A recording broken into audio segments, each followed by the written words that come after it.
For a man who would have such an impact on both naval history, and as a result world history, Alfred Thayer Mahan would initially not appear to be destined for such a role.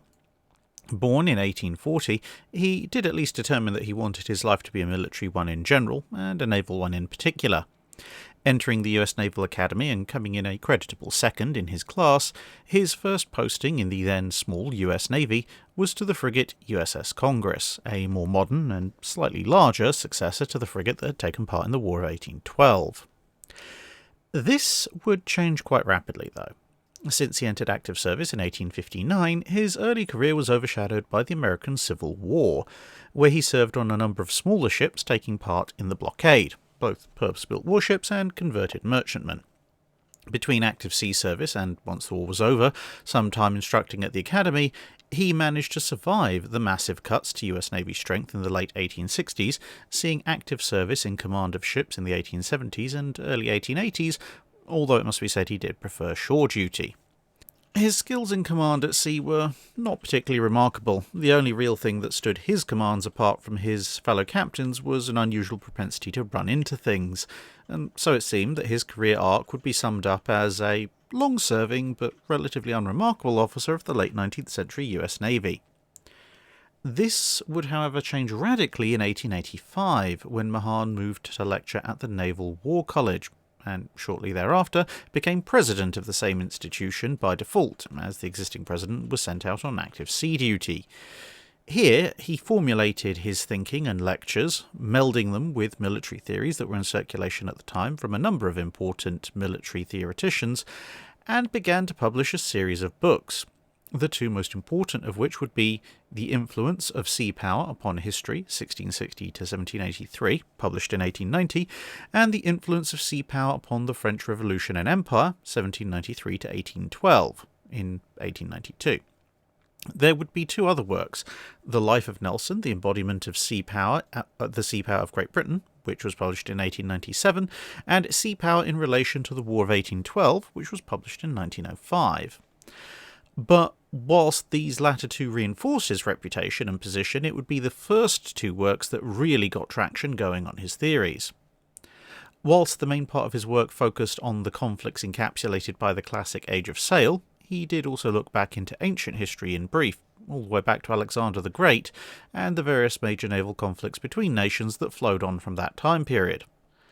But whilst many may have summarised Mahan as that guy who argued for decisive battles, and others have tried to dismiss his theories on exactly that account, mainly citing things like the desire of the Japanese Navy for a Mahanian decisive battle, coupled with the fact that they lost, as apparent evidence for their claims. And a few more advanced arguments are made that point out that decisive battles didn't in fact end wars. Jutland, for example. Mahan's thinking was actually far more complex than that, and so we'll briefly try and go over that in this video. Very broadly, it's possible to place Mahan's theories into three approximate categories, which is already two more than the ha-ha decisive battle go boom position, but nevertheless, there's a preparation element, which is what the Navy does in peacetime and at the start of war to position itself for best advantage for action. Then there's the idea of the decisive battle, and then there's what you do after you presumably win that decisive battle. There's also a bit of a sideline about what to do if you know you can't win a decisive battle but still want to try and win the war at some point. But all of this falls under the much wider umbrella of the overall objective Mahan was espousing: control of the sea. It would be this control of the sea which allowed the victorious Navy to act effectively against its opponent and thus guarantee success. The decisive battle was not the end. The enemy wouldn't surrender just because they'd lost a good chunk of their navy, although they might seek terms. It was no certainty. What the decisive battle was supposed to do was to allow further activities to take place without interference, and it would be these that would then lead to victory. But let's look at the elements under discussion. Preparation for the decisive battle was, in Mahan's view, probably the single greatest aspect of his body of work, and comprised a number of aspects, some taking place in peacetime and others at the start of hostilities. They were as follows. the establishment of a network of coal and supply depots. This was seen as vital due to the fact that modern steam-powered vessels did not have their endurance limited largely by the supplies of food and water the way that sail-powered craft did. So, for a navy to be able to operate anywhere in the world, or even relocate to a more favourable position within a given fixed theatre, stocks of fuel and naval stores would be needed, positioned in such a manner that the fleet's radius of action from one base overlapped to another. Although Mahan also cautioned against being excessive in the location and number of these, since each base would need funding, defensive installations, and all sorts of other expenses that would drain the home country, and the fleet itself, of resources and money if an unnecessary number of bases were established. The balance, of course, was difficult, since, of course, you didn't want to have one weak link whose loss would shatter the chain of operation for the fleet, but at the same time, having 4 or 5 alternate bases for every main base was a step too far. The answer lying somewhere in the middle. Next, you had securing supply lines to and from those depots. You'd think that goes without saying, but the number of times in history that an overseas port or base was isolated and overwhelmed by the enemy, thus denying its facilities to the original owners and granting the use of those facilities to the opponent, is quite disturbing. Especially since these kind of distant actions were often accomplished by blockades and or sieges, which would often end in surrender rather than outright conquest, and part of the terms of that surrender would often include leaving the important infrastructure largely intact, at least by the time of Mahan's writing. Then there was the training of officers. In this, Mahan drew a distinction between practical and theoretical training, and much valued the practical over any other form. But in this, Mahan sought to push back the idea that practical training could only take place at sea and aboard a ship. Instead, he defined the two terms approximately thus. A practical lesson is one that would eventually lead to useful action. Thus, studying ballistics in a classroom would be practical if the officer who learned this then went on to apply his new knowledge in working a ship's guns and thus achieving better results. Whereas an officer who studied in depth why exactly it wasn't a good idea to use high explosives like TNT as a propellant was engaging in theoretical work. The knowledge had no actionable application in the real world, where the lesson had already been learned, and could be explained in a few sentences, or even boiled down to high explosive propellant leads to overpressure. Overpressure makes guns explode. However, this theoretical line could also take the form of what on the surface might be classed as practical work, such as going out and actually firing a gun to see what happens if, say, the shell was made of rubber and not metal. Additionally, some practical matters could be moved into the realm of the purely theoretical, simply depending on their application. For example, sending an engineering officer on the same ballistics training course as you just sent your gunnery officers on. Then, you have to establish the purpose of the navy. Mahan drew a distinction between nations that possessed a navy primarily to ensure the security of trade and shipping, which tended to be island nations and or those with significant trade fleets, and those nations who owned a navy for purely martial purposes. These being countries with some combination of relatively small merchant fleets, an economy that simply wouldn't support a fleet large enough to meaningfully ensure trade security, or those largely self-sufficient internally. The makeup of the navy would then be dictated by its purpose, as a very different combination of ships were needed depending on which particular ambition you were following. Then he listed destruction, or at least attacks, on enemy commerce.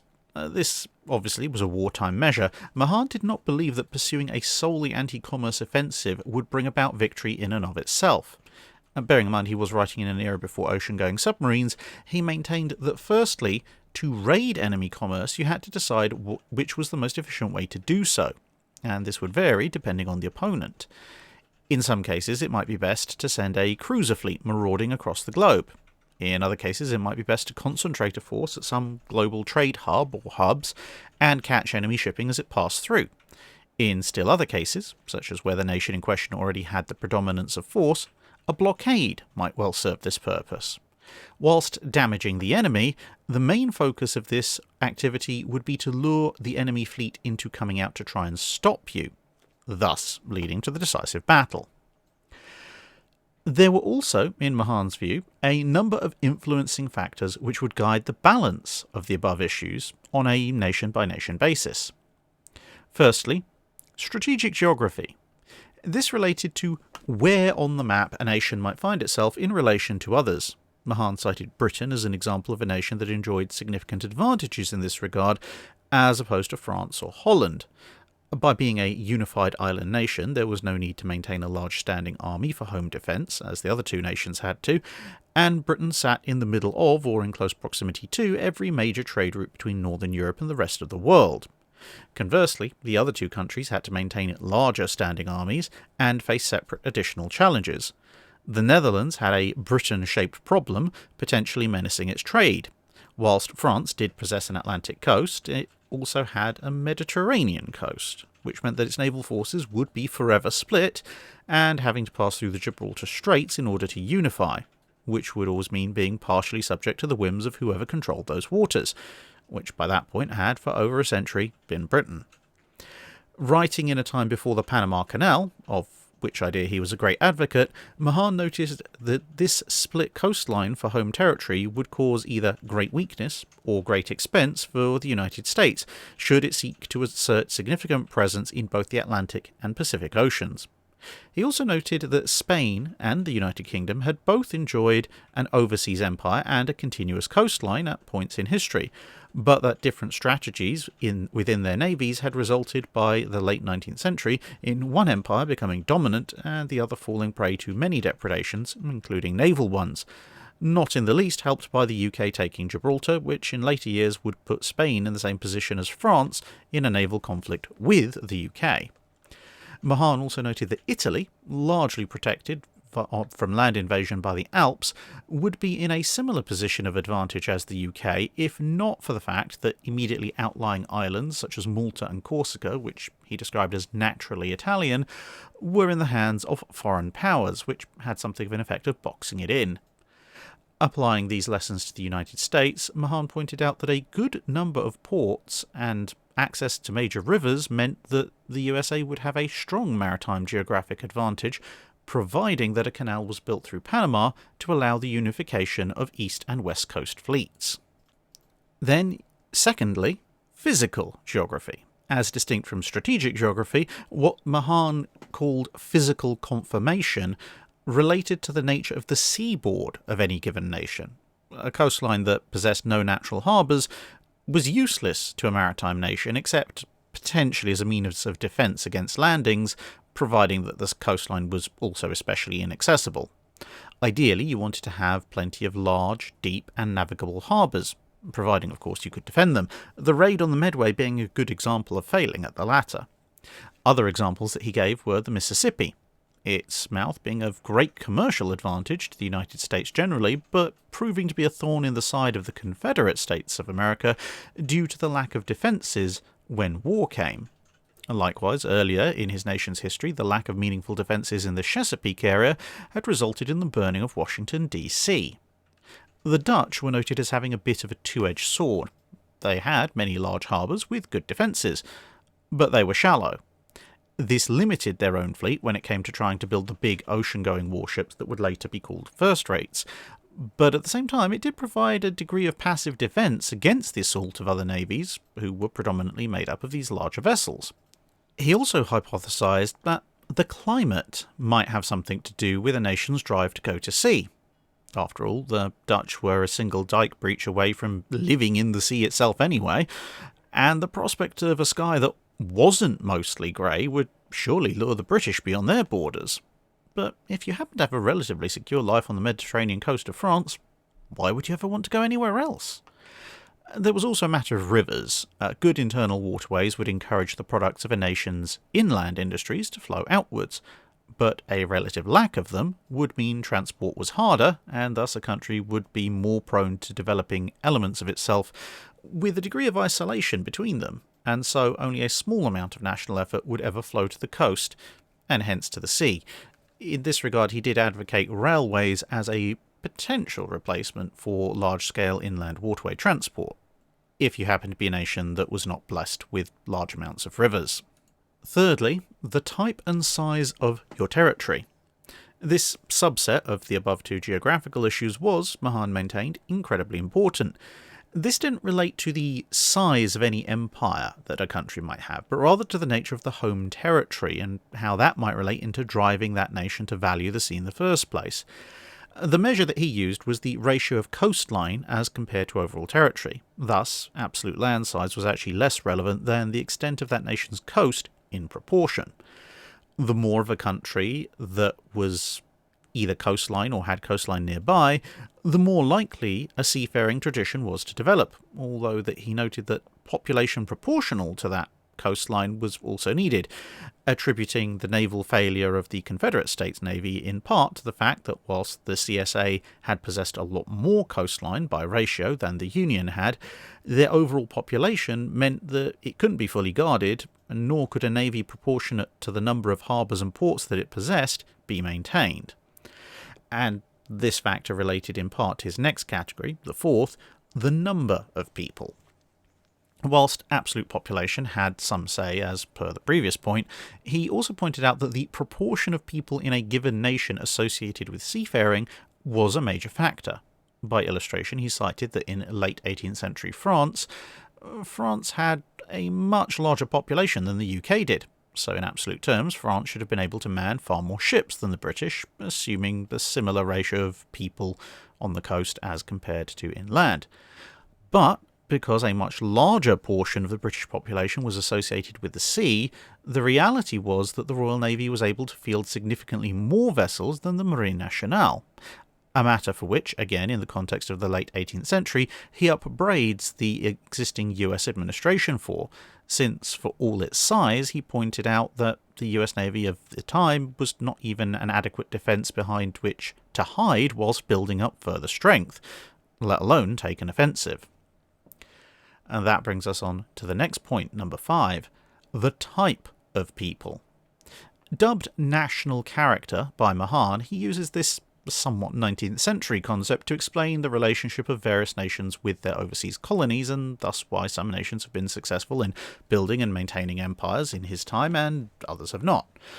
For example, he credits the Dutch with a long-term enduring empire on the basis of their strong entrepreneurial spirit, but maintains that since all they seem to want out of overseas colonies is commerce, they have no further drive to expand once they've got trade ports going, and hence their overall holdings remain relatively small.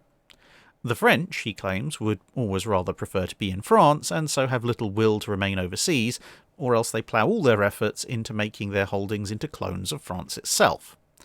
The Spanish, on the other hand, are said to have a limited range of ambitions that mostly centre around gold and other valuable material wealth that prevents them from treating their colonies as anything more than resource extraction centres. The British, the elephant in the room for the late 19th century, he maintains, would always love their home country, but not feel any particular need to return just yet, and in so doing, they'll always seek to expand the area that they're in and make such alterations as they feel are needed for safety and order, but not to the extent of the French trying to remodel the entire country. This, he maintains, is the self-evident best balance of factors to ensure a swift but stable growth of empire, and with it both the need for and the resources for maritime supremacy. Since at this point America's major colonial adventures beyond the borders of what's now the continental United States had yet to start, he leaves the character of the American people to some brief speculation, although he is somewhat optimistic. Sixth and finally, the type of government. This last part points out that this element is the hardest to predict. Mahan favours free government by the people, but he also acknowledges that such governments have at times fallen well short of advancing what he terms national greatness, whilst at the same time a much more despotic style of government has occasionally advanced the nation's maritime cause very successfully. Overall, he concludes that the primary qualification in this case is that, whatever government type there is, it must maintain a constant view that control of the sea is necessary, and, providing this is always kept in mind, the nation's good fortune upon the waves should be ensured to a reasonable degree of certainty. Having used the above to determine approximately where your particular navy and nation would stand in world rankings, Mahan then speaks of matters more specific to the strategy of warfare. These take the form of the central position, interior lines, and communications. briefly thus. The central position is the most advantageous, as it divides enemies or parts of a single enemy from each other and affords the one occupying this position the ability to deploy most of their force rapidly against one or the other, assuming they have sufficient force available. At the time of writing, he points out that the Triple Alliance had an advantage over the Triple Entente, as Germany, Austria-Hungary and Italy divided off Russia from its allies in the event of any conflict. Conversely, in the Anglo-Dutch War, the UK had this advantage, as it stood between the Netherlands and the wider world of maritime commerce. Interior lines are simply areas which allow the owner to move their forces around faster and more directly than their opponents can. This can allow overwhelming force to be brought to bear at a given location, even if the attacker doesn't have quite as much overwhelming force overall. Or it can allow a defence in many places to be made, even if the defending force is overall outnumbered by the various forces it has to fight in separate locations. For maritime purposes, examples cited are the Kiel Canal, as this allows Germany to switch between the North and Baltic Seas much faster than anyone else. The Panama Canal, if and when it's built, would allow the US Navy to do the same for the Pacific and Atlantic Oceans. And the British hold on Gibraltar and the Suez Canal meant that anyone that they didn't like would have to go all the way around Africa to get between the Indian and Atlantic Oceans, whilst the British and any allies they had could use the Mediterranean as a shortcut. And finally, communications. This is twofold in the late 19th century. First, the simple physical distance involved in a world where ships at sea could not be reached 24/7. In this respect, messenger vessels and the like benefit from the above two circumstances. And of course, the telegraph cable system, which allows for worldwide communication, at least between ports, and the one who controls these will have a major advantage, as will be shown in World War I, when a small shed at the end of Cornwall suddenly became one of the most vital strategic assets of the war, and cable-cutting vessels were likewise suddenly in high demand. And so, after having considered all of this, we finally get to approach the thing that Mahan has been distilled down to by so many: the run-up to the decisive battle. For this, Mahan advocates concentration of force to bring overwhelming power to bear. In the aid of this, he cites Nelson giving orders to a pair of frigates that he'd sent off on a mission. If you meet two enemies, do not each attack one. Combine both on one of the enemy, and you'll make sure of that one, and you might get the other one afterwards, but whether the second escapes or not, your country will have won a victory and gained a ship. He applies this not just to battle tactics, but also to the ships that you bring to that battle, noting that you cannot have the fastest, most heavily armed, best protected and longest range battleship on the planet, assuming displacements are approximately equal, as anyone who concentrates on one or two of these factors will always do better there, i.e. you will end up with a jack of all trades, master of none, and you'll probably only be able to afford two of them. Rather, concentrate on what you do best, or what will hurt the enemy the worst, and build ships with that focus. He points out that Trafalgar combined both of these ideas of concentration, as the majority of Nelson's fleet was made up of third rates, with a leavening of first and seconds. And further, despite arguably having better ships and crews, he fought the battle so as to isolate and eliminate a portion of the enemy's larger fleet by making it locally smaller than his own, and then dealing with the rest later. This produced a decisive result, as opposed to a more generalised matchup in which ships on both sides might have been lost or forced to retire due to damage, and the overall impact on the enemy fleet, even if an overall victory was achieved, would have been significantly less. On a larger scale, concentration was designed to bring the bulk of your forces to bear in a theatre of your choosing, whilst preventing the enemy from doing the same. Again, bearing in mind the layout of things in the late 19th century, Mahan points out that an enemy fleet operating near Florida would have concentration in the central position. It would not need to be stronger than the US Navy, just stronger than the largest portion that it had divided off from the other. And this explains, in his view, why the US at the time viewed Cuba with such worry, as it would make an excellent base for a hostile fleet to do exactly this from. Ideally, this concentration of force should be achieved in a strategically strong position, which should allow the interdiction of something important to the enemy, thus forcing them to meet you and causing them harm if they refuse to do so. Ideally, this should also be narrow or have easily guarded entrances so as to impede the enemy's freedom of movement should they attempt to circumvent or flank your fleet. This should also be a position such that it affords your navy both defensive and offensive strength. This defensive strength could be the proximity of fortified harbours, minefields, or the availability of short-range craft such as torpedo boats, whilst also denying as much of these factors to the enemy as was possible, which left them with only their offensive strength in terms of deep water fleet to face your combined defensive and offensive powers. However, whilst focusing on having defensive assets available, your campaign should be centred around an offensive use of your overall assets, as holding a purely defensive pattern and waiting for the enemy to come to you would end up sapping the morale of your sailors and render you in a position of weakness as it gives the initiative to the enemy. Critical to this is the type of ports that you base from. Mahan points out that whilst places like Gibraltar are excellent for dominating an area and controlling the flow of shipping, the fact that a port like that needs constant supply from overseas renders it an inferior position to concentrate an entire fleet from for a long-term campaign, as compared to a port that can supply most all of its needs from friendly territory that happens to surround it, especially basics like food and water. So, assuming you're following Mahanian doctrine, you've concentrated your fleet in the right location, now you can go on the offensive. Here at last is the decisive battle. But Mahan doesn't say all that much about how to win the decisive battle in terms of the actual tactics of the fight.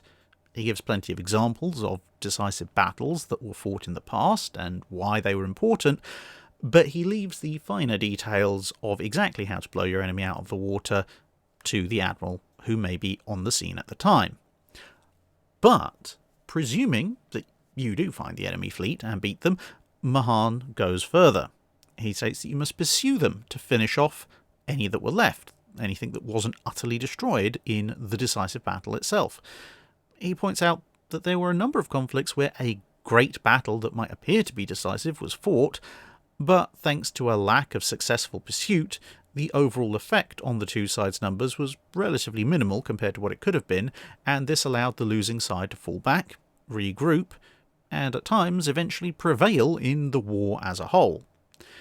Ideally, this pursuit should be done by also wiping out the enemy's ability to fall back to safety, i.e. cut off his access to bases, whether by just getting your fleet ahead of theirs, laying out minefields, or having another unit of ships, where your strength allows, to backstop your own main efforts. Of course, this applies for when your concentration of force is such that you're actually pretty confident of victory. If you do not have this confidence, you may need to fight defensively until you think you can carry the decisive battle, although this does require you to know roughly where the enemy might be headed, as you will not have enough force to cover multiple possible areas of enemy approach. Part of this defensive action may be commerce warfare by cruisers or other similar means, since this will force a dilution of the enemy fleet, or force them to move on you at a time that's more under your control than theirs. Conversely, a power on the offensive may blockade the weaker power with the objective of forcing them to come out to fight, again on terms of the attacker. In this respect, Mahan actually theorises an entire war plan for what the US Navy should do should it, in its late 19th, early 20th century format, find itself at war with the Royal Navy, but that's probably a subject for another video as it does go into quite a bit of detail. However, all of this is a means to an end, namely, as said earlier, control of the sea. Where a lot of supposed Mahanian thinking in various navies went wrong was to assume that by following all of these steps, you would fight the decisive battle and the enemy would immediately seek terms. Mahan doesn't actually maintain this. Rather, he points out that command of the sea is what should win you the war. The decisive battle is simply, in his opinion, the surest way to gain command of the sea, and hold it, because if you've eliminated the enemy fleet, they can't come out to challenge you for it again. Once achieved, the enemy's maritime commerce can be destroyed entirely, his communications and supply lines disrupted, whilst your industry is fed from trade with the rest of the world. His fortifications can be reduced, troops may be landed on his coast, and your own troops, if you happen to have them in the field, can be kept supplied and fed, whilst his wither under your blockade. Then, either by sheer economic pressure, or possibly by your troops marching into their capital, your enemy should be forced to give in. Thus saith the Mahan. Of course, this brief summary of 4 books and a number of extensive lectures only scratches the surface, but hopefully it gives some insight into actual Mahanian thinking, and shows that it goes much further than simply have a big fight, winner takes all. That's it for this video. Thanks for watching. If you have a comment or suggestion for a ship to review, let us know in the comments below. Don't forget to comment on the pinned post for dry dock questions.